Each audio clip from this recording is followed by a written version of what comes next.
Welcome to the Exam Study Expert Podcast, helping you ace your exams at school and university through the psychology of high performance and the science of studying smarter, not harder.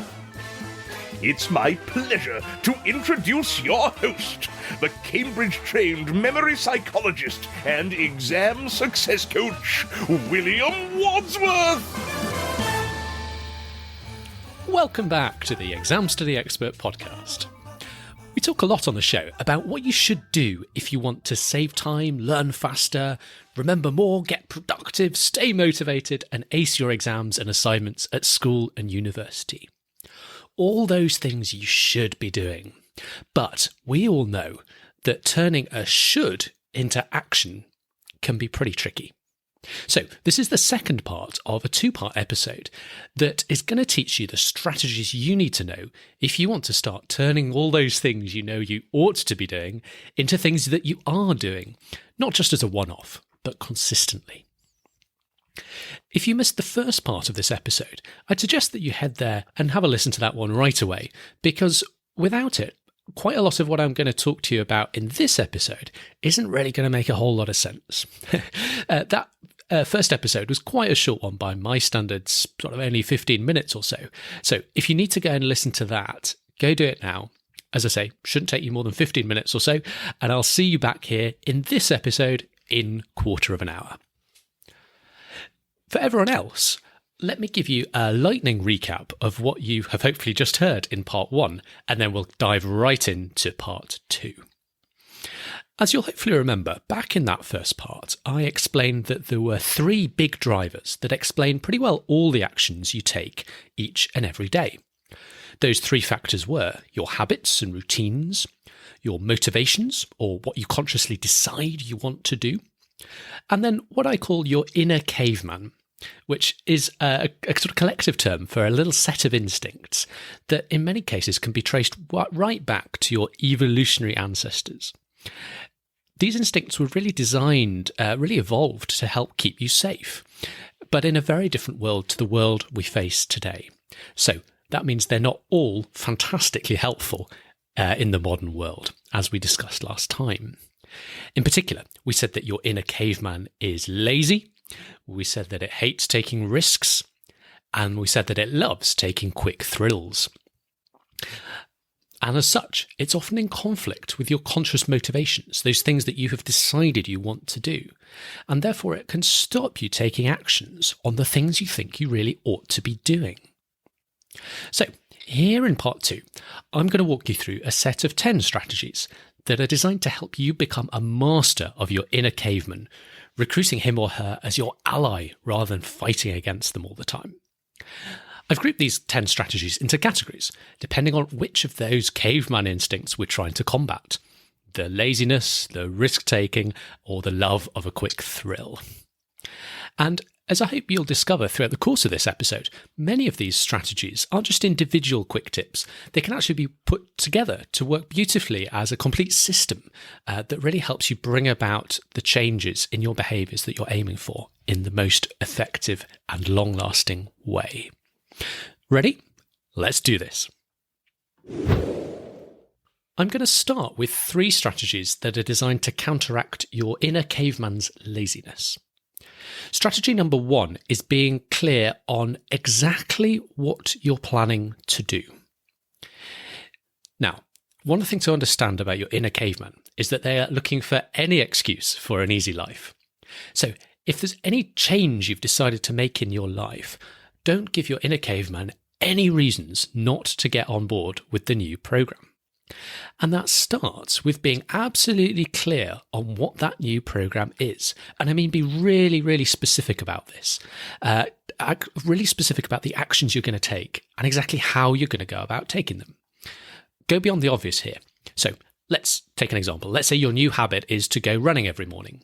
Well, if you're not running at the moment, then stop and think through all that is going to be required for you to go for that run. What will you be wearing? On your body and on your feet? What time are you going to set the alarm? What route are you going to follow? Is it going to be dark? Will you need a head torch? If you expect to just wake up on day one and trust your motivation and it's going to see you through and you'll figure out all the practicalities in the moment and on the fly, then you are setting yourself up for failure. But if you plan it all out in advance, get everything sorted the night before, then you're setting yourself up for success. It's exactly the same thing if you're trying to adopt a new habit in your studies. Think through all the things you'll need in order to make it happen, what time you'll do it, what materials you'll need, and so on and so forth. And as a quick interjection, if you need some advice on the specifics of what good study technique looks like, I would encourage you to download my exam success cheat sheet. You can head to examstudyexpert.com/free tips to get your copy. There you'll be able to download that guide, as I say, absolutely free. It's a PDF which summarises some of my all-time best recommendations for study techniques that help you to work smarter, not harder, and get you bigger results in faster time. Again, you can pick up a copy of that cheat sheet at examstudyexpert.com/free tips. FREETIPS. Now, back to this idea of planning ahead. If you're doing flashcards, which is one of the recommendations that comes out of my study cheat sheet, if you're trying to learn information quickly, you will need some sort of cards to work with, either digital or physical. You might also want to dig out your exam syllabus and have a copy printed out for you by your desk. Do you have a way to stay hydrated? If you're working in a library, for example, perhaps you might need a water bottle you can take in. Or if you're not in a library, are there any particular books, textbooks you might need access to? In which case, go ahead and borrow or buy those before you start work. You get the idea. Any of these little practical elements that you'll need in place in order to make your plan work, sort them all out well in advance. And by the way, this process of gathering your stuff, getting the practicalities sorted out, is a great way to transition yourself into a new study routine. Sometimes the idea of sitting down and doing a day's hard work can be quite daunting, but the idea of spending some time sorting out the practicalities is a bit easier. None of it takes a huge amount of cognitive effort. It's not too taxing on the brain. So it's a nice way to feel like you've taken a first step towards the new you that you envisage without really having to summon up too much willpower. It's a nice transition. Okay, so strategy number 2 is to make it easy and to make it obvious. So we've dealt with all the practicalities. Now I want to think about removing any friction to getting you to follow through on your plan. Let me give you some examples of what I mean by this. Again, to get back to my example of you wanting to start running, this might be leaving all your running gear out, nice and neat, beside your bed. So when you get up, it's all there to hand. You slip it straight on, and you're ready to go out the door. If you're wanting to get some studying done in the morning, this could mean leaving your book open at the right page. You'd be shocked how that little action can just help you slip straight into work mode. It may not seem like much effort to open the book and find the right page, but actually an open book is a much more inviting thing to engage with than a closed book. It's really strange, but it does work, I promise you. Another nice little example of this comes from my life. I've got a friend who wanted to spend more time learning the guitar. Her guitar is currently out of its case, propped up on a stand in the hallway, making it super easy to just pick it up and start playing it instantly whenever she's moving around from one task to another about the house. The flip side of making the thing you want to engage with nice and obvious in your life is making anything that might distract you not obvious. In other words, hide away, out of sight, anything that might be a source of distraction and get in the way of you executing on your new plan. I've talked before about the importance of just turning your phone off and putting it well out of sight when you're working. Same if you happen to have a games console in the house. You don't need to throw it out, but at least think about unplugging it and putting it away in a cupboard when you're not using it. You'll be surprised how much less tempting distractions become when they're put away out of sight, when there's just a little extra effort needed to find them. Again, an example that's very close to home for me. Put chocolate out on a table in my house and you'll be lucky if it lasts a day. But put it away in a cupboard and it might well last the week, particularly if it's a high cupboard and I can't see it when I'm looking for most things I would normally want to find in the cupboard. Out of sight really is out of mind when it comes to the things that you don't want to be distracted by. So put those things out of sight, and when it comes to your study stuff, keep that in sight and in mind. One small caveat is that you might not necessarily want your study stuff in mind 24 hours a day, 7 days a week. You may well need to do some compartmentalizing in order to have some downtime throughout the week. I talked about this a few episodes ago in Take a Break, an episode about taking a break. So there may be some times of the day or week when you're not engaged in your studies, so you can have so you can allow your mind that chance it needs to rest and recharge. Strategy number 3 is starting small.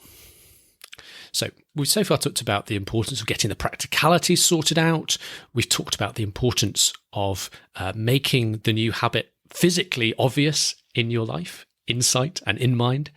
Now I want to talk about overcoming any remaining resistance you may be feeling to that idea of starting out on that new habit.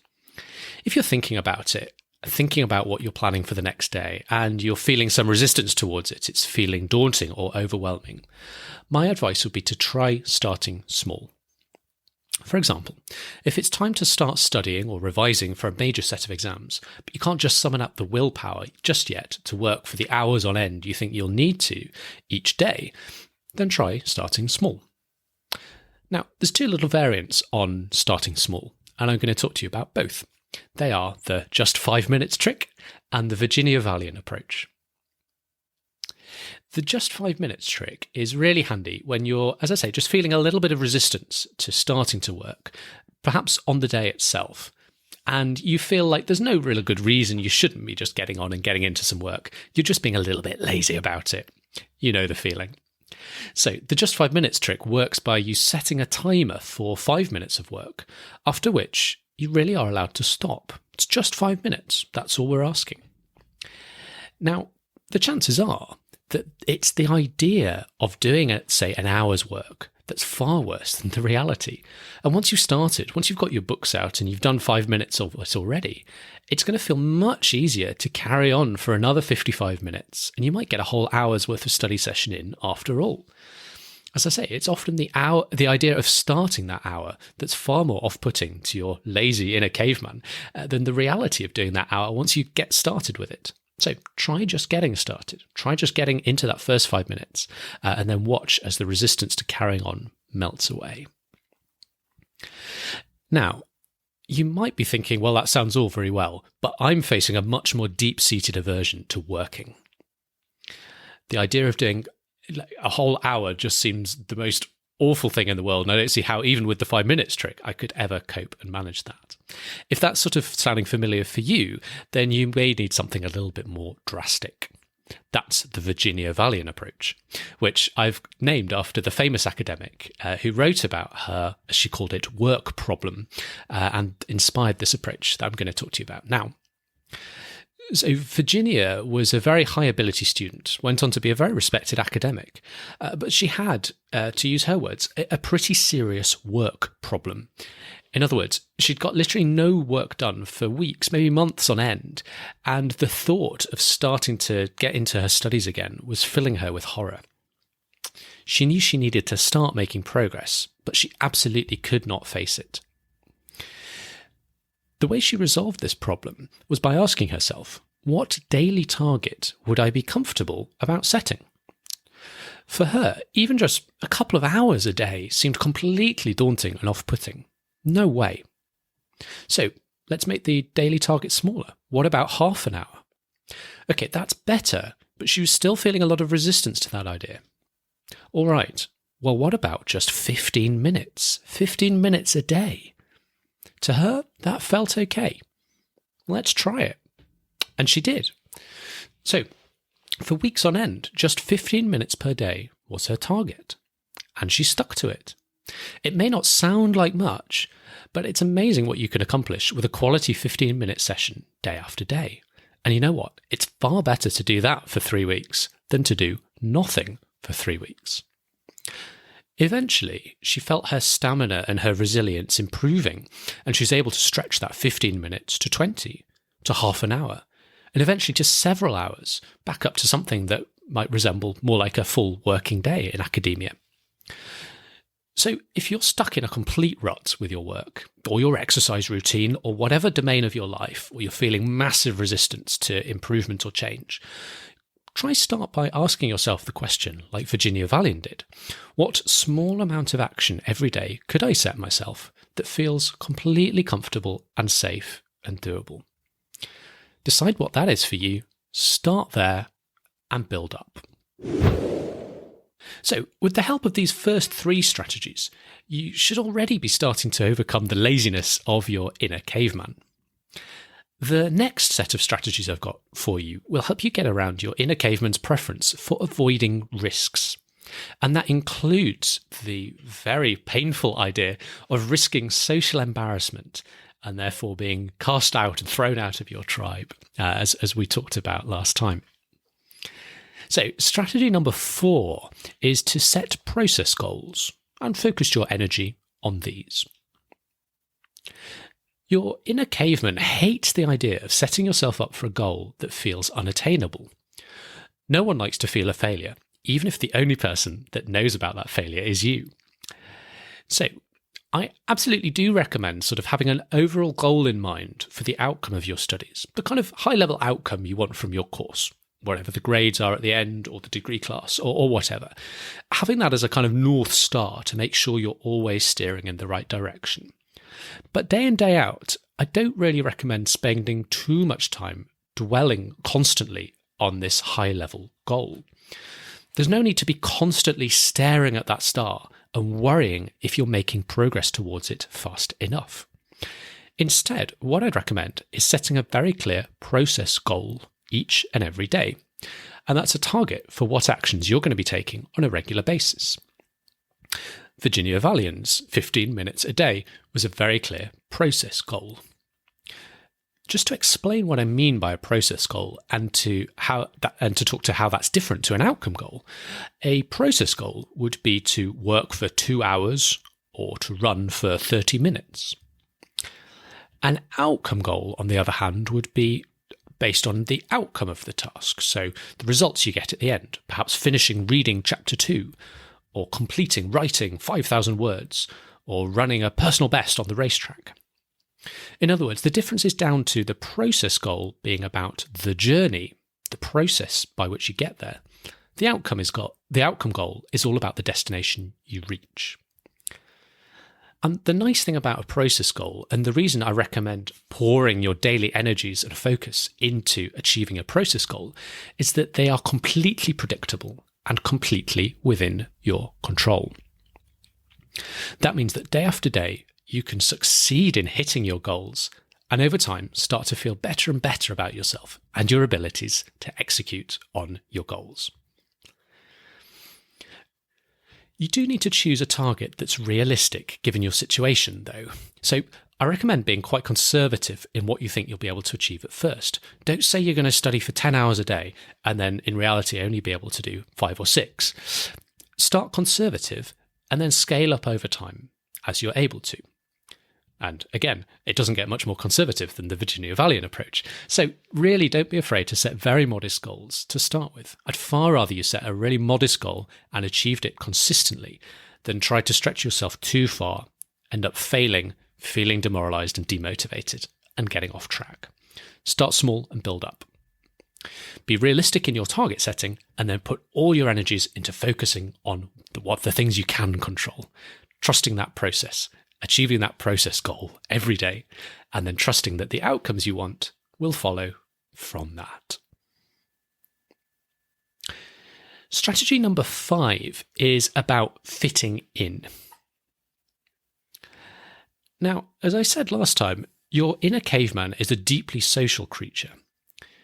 It's very risk averse, and one of the risks it hates most is the risk of being cast out and isolated from the tribe or from the herd. Any kind of social embarrassment, therefore, is an abhorrence to a very tribe-centred, very herd-centred instinct. Look, we're all a little bit different in this respect. Some people will crave that social acceptance more than others, but it's true to some extent for pretty much everyone. So what I'd suggest here in this strategy is, instead of fighting this fact of life, let's recruit it as an ally and work with it.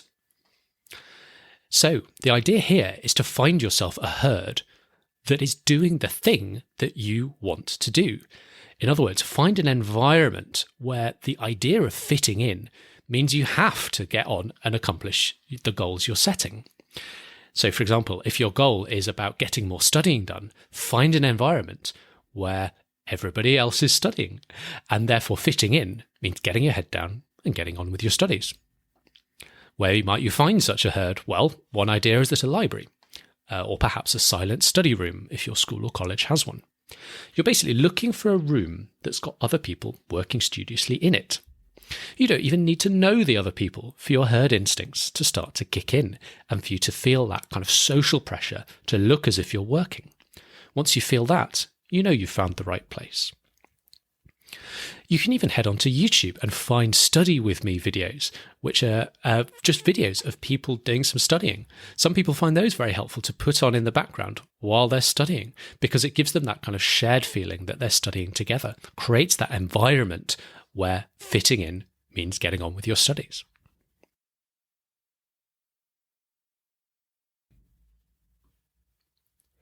Now, a slight variant on this strategy is to see if you can find a friend who's on the same kind of journey as you and hold each other accountable. Agree to debrief with each other either every day or every week on how you're doing with adopting your new habits. Again, your need to impress others and to be accepted by other people will kick in.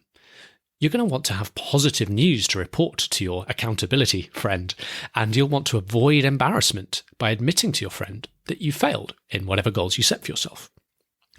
This principle can be a very powerful one and underlies the huge effectiveness of many group classes to change behaviours, such as support groups that help people quit smoking or lose weight.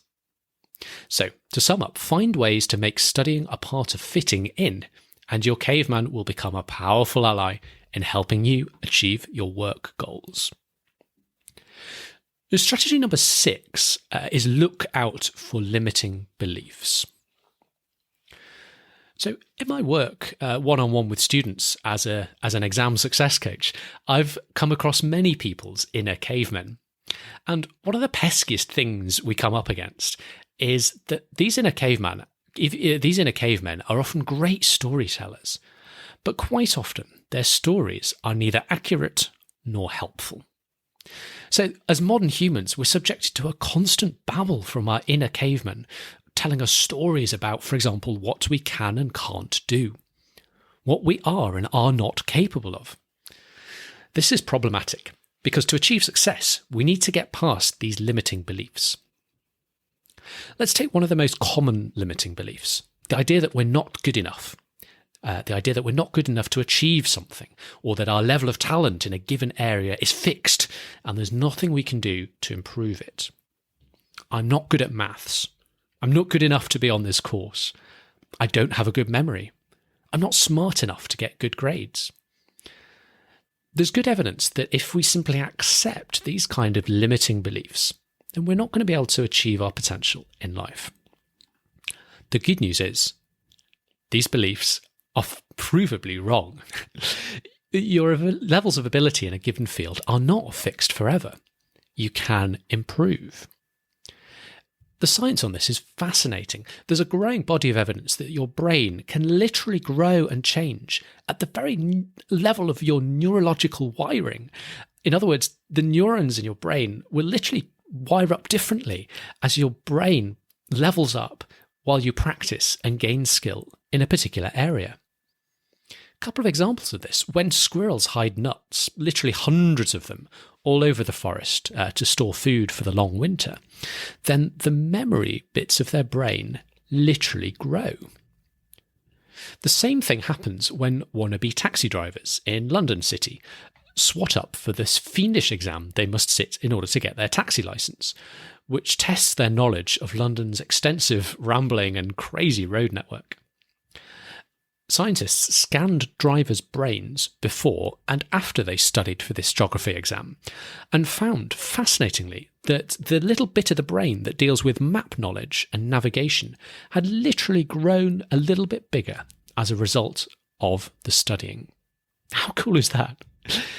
So what I want you to take from this is a couple of things. The idea that when you're finding things challenging, finding your ability levels are being stretched, lean into that feeling, because that feeling, you can think of it as the feeling of your brain growing bigger and stronger and fitter, in exactly the same way that finding a workout challenging is the feeling of your body growing stronger and fitter.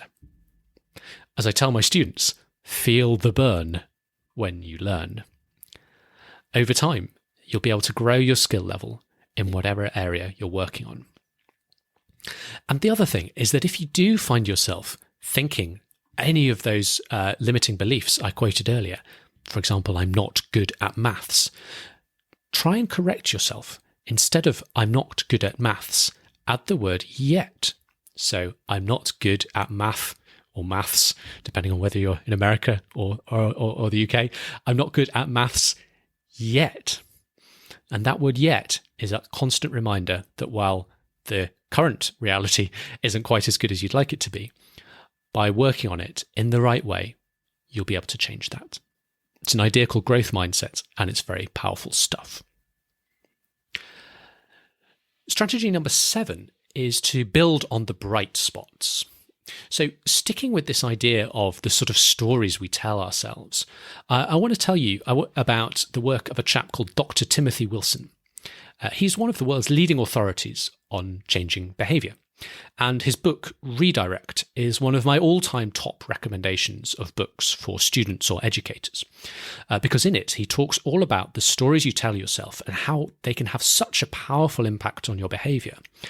And how by going about changing these stories that you tell yourself, you can in turn go about changing your behaviour. It's really, really interesting and really practical advice. So we've already met some examples of these stories when I was talking about limiting beliefs in the previous strategy. I'm bad at maths, I'm not smart enough, and so forth. Dr. Tim Wilson has a couple more tricks up his sleeve to help you change the stories you tell yourself, and as a result, to change your life for the better. By happy coincidence, he's actually going to be here in person with us on the show next week to talk to us about that toolbox of strategies to help you master your mindset and change the stories that you tell yourself. But I'll give you a little taster right now in the form of his bright spots technique. So the bright spots technique means looking for examples of places or circumstances where you're not quite as bad as normal. If you struggle in maths, say, is there a particular topic that you actually did all right on? If you struggle at school generally, was there a teacher that you actually flourished with? Was there a time, generally, when you showed a little bit more promise than was normally the case? Start by nurturing these bright spots as proof that better things are possible, that you're capable of it, and just take courage and confidence from their pure existence. And then go a step further. Ask yourself what it was about these examples that made them different and made them stand out. Were there particular things that you did at the time that helped? Were there particular circumstances that were to your advantage? And could you look for opportunities to do more of the things that helped, or create more of the circumstances that were beneficial in future? In other words, see if you can learn from the bright spots and spread their light wider and wider through your life. So let's take stock. By now, we've got over your inner caveman's laziness. That was our first 3 strategies. We've convinced him or her that change isn't so risky after all. That was strategies 4 through 7. And now all we need to do is solve the problem of your caveman wanting its quick thrills. And these are going to be our final 3 strategies today. Number 8 is the promise of reward and the threat of punishment. An easy way to give your caveman his or her quick thrill is to manufacture a quick thrill as a reward for good behaviour. Much as you might toss your dog a doggy treat when it's obeyed a command to sit in training, you might give your inner caveman some kind of tangible reward to basically say good job when you follow through on your intentions. Food is a really easy example of a reward for good behaviour. I always remember my high school biology teacher telling us that he used to polish off a whole packet of chocolate digestive biscuits on the one night of the year he blitzmarked all of the summer exam scripts. Of course, the flip side of craving quick thrills is a strong aversion to suffering any kind of punishment. Punishments is psychologist's term for any outcome which is unpleasant for us in some way. For example, losing money. If we want to recruit punishments to help us keep our inner caveman in line, then there are plenty of apps that will help. Beeminder is one good example. The app is totally free to use as long as you're on track, and it'll even send you nice little well done messages, which are a form of reward. But if you go off the rails, you'll literally have to pay for failing to hit your goals. In a similar vein, I've even known a PhD candidate set up a contract with a friend. For every month he fails to stick to his word count, he'll owe $200. Ouch. You could even combine these kinds of punishment strategies with your inner caveman's fear of social embarrassment. In other words, don't set yourself a monetary punishment. Make the punishment social embarrassment if you fail to hit your goals, like announcing to your friends on social media that if you've missed your writing target one day. Hopefully that will have a nice little extra benefit in a positive feedback loop as your hopefully supportive friendship group encourages you to get back on track with your work the next day. One word of caution on rewards and punishments before I leave the topic. And it's not just not to eat too many chocolate biscuits. Whether you're promising a good outcome to your inner caveman or threatening him or her with a bad outcome, just beware of making the incentive too strong. Because if you use too strong an incentive, there's a risk that you start to erode any kind of intrinsic interest you have in following through on your new habit. In other words, your brain thinks that the only reason you're studying is to get the reward or avoid the punishment. And over time, you actually become less interested in your studies than you were before you started subjecting yourself to the idea of a reward if you succeed or a punishment if you fail. So my advice here would be to try and use the lightest possible prize or threat that still gets you to take the action you want. And ideally, to limit the role of punishments and rewards as just a bit of a kick to get you started, and then ideally transition to something else to help you stay on track over the long term. Strategy 9 could be one idea. Strategy 9 is making long-term goals into short-term actions. So if you were with us a couple of weeks ago for that episode on eating the frog with productivity legend Brian Tracy, you'll have heard him talk about the buzz you get when you complete a task. As Brian explained, that's one of the reasons we put off working on our biggest tasks, that giant project or assignment or dissertation. We know that a few hours work on it isn't going to make much progress, much dent into the overall job. So that causes us to delay starting in earnest until it's quite late in the day, when you end up panicking and having to finish it all in a big time-pressured ball of stress. No one wants that. So the strategy to counter that is to break the big task up into lots of little subtasks. Sure, you're not going to get the whole assignment completed today, but you can certainly tick off some of the little subtasks, perhaps some of the papers you need to read in order to write the dissertation. Anything that gives you a feeling of progress, of completing some elements of a project, is going to motivate you to carry on working on the project. Or for projects where the daily tasks are very repetitive, you might want to consider tracking your actions on a wall chart. For example, try putting up a simple tick sheet on each day of the calendar when you fulfill a habit that you set out to achieve, whether that's going for a run or spending 10 minutes reading ahead for your classes the next day. Whatever habit you've decided you want to get into every day, have a tick sheet on the wall and watch as that little streak of days on which you succeeded in your new habit builds up. It's surprisingly satisfying to see that streak of days growing, a sort of visual proof up on the wall that you've now accomplished that action you intended to take for 3 days running, or 10 days running, or 45 days running.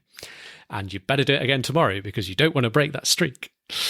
This is another nice way in which you can help make those long-term goals into very short-term actions that you want to complete today. And speaking of tomorrow, that brings us to, nicely, my 10th and final strategy, which is connecting to your future self. Research suggests it's possible to reprogram your brain to value your future self more than it does currently. And that's at least temporary. And that might be all it takes to improve your study habits and help get yourself into a new way of working for good. So, make your future self feel closer. Connect to that future self. And you may just find that helps overcome some of your inner caveman's love of a quick thrill in the moment by resetting the balance and making preparing for the future more of a priority in the present. Let me help you understand what I mean by this with a couple of concrete examples on how you might actually do this in practice. Idea number 1 is to hang out with your future self on Aging Booth, which is a little app that transforms a picture of your face into what you'll look like decades in the future. I've even known people to get their Aging Booth photo framed and hung on the wall, a kind of constant reminder of your very distant future and what you'll be, and the sorts of fruits of what you might be able to enjoy years down the line of all your labours today. The second idea I've got for you is using a tool called futureme.org to send an email to your future self. So here you write a letter to yourself that's going to be delivered at a time in the future of your choosing. So, dear me, I hope you're happy with the results I'm currently working so hard for you to enjoy. And you might carry on. And that email will literally be delivered to yourself in a month's time, or 6 months' time, or 12 months' time, or whatever time you set. And the benefit isn't so much about receiving the email, so much as sending it and thinking of that link between yourself in the future and yourself in the present. And then that motivates you to help make your life for your future self as easy as possible by behaving well in the present. Both of these strategies, Aging Booth and futureme.org, will help bring that perception of that future self a little closer, and perhaps just helping give your inner caveman a little bit of extra motivation to make sure that it sees preparing for the future as a thrilling and exciting thing to do in the present. As a quick aside, I see you're listening to this from the future. Perhaps you could tell me what it's like. And with that, that brings me to the end of the 10 strategies. I'll recap them for you in just a second, but first I want to give you a little invitation. If you're studying for exams at school, university, college, or perhaps professional exams in the workplace to further your career, then I hope you're finding lots of useful advice and information from me and my guests in this podcast and the blog of the same name at examstudyexpert.com. I put a lot of energy into creating these free resources for you, and I know there are literally hundreds of thousands of students who've used them to get an advantage in their exams. And sometimes I hear from them telling me how helpful some of the advice has been. And I'm hugely grateful and honoured to be a part of that success. As I explained way back at the start of this episode, there are several challenges when it comes to studying smarter and acing your exams. One challenge is actually changing your behaviour and sticking to the plan. Another challenge is simply knowing what the right, most effective things to do are. What should you be doing? The answer to that isn't necessarily trivial, particularly when given that everybody has unique skills and strengths and preferences, and lots of you will have very different sorts of courses demanding very different sorts of responses. I firmly believe that the best and fastest way to solve both of these challenges is to work together with me one-on-one and let me help you shortcut your way to top grades and the exam outcomes you're looking for with my exam success coaching program. You can work with me for as little as a single one-off session if you're looking to rapidly fine-tune quite a specific aspect of your study habits or exam technique. Or you might want to invest in maximising your success and minimising those stress levels with more of a long-term coaching programme, with me as your coach by your side throughout exam season or even throughout your whole course. To read more about how I work, head to examstudyexpert.com/coaching, where you can also read plenty of success stories from previous clients. If you want to have a chat about how I might be able to help you with your specific study and exam challenges, you can book your first half hour with me absolutely free, no strings attached. Again, for details and to get some time together in the diary, head on over to examstudyexpert.com/coaching. I'll be standing by and ready to help you study smarter and ace those exams this year. And with that, let me just briefly recap on the 10 strategies we talked about today. We said, make sure you're clear on exactly what the plan is going to be.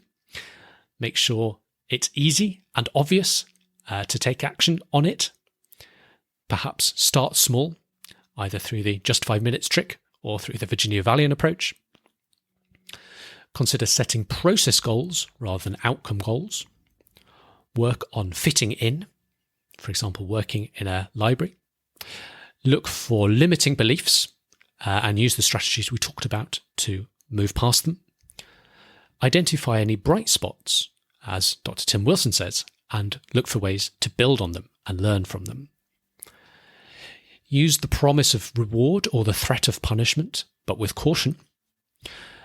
Consider ways to make long-term goals into short-term actions, for example, through a daily tracker or tick sheet on the wall.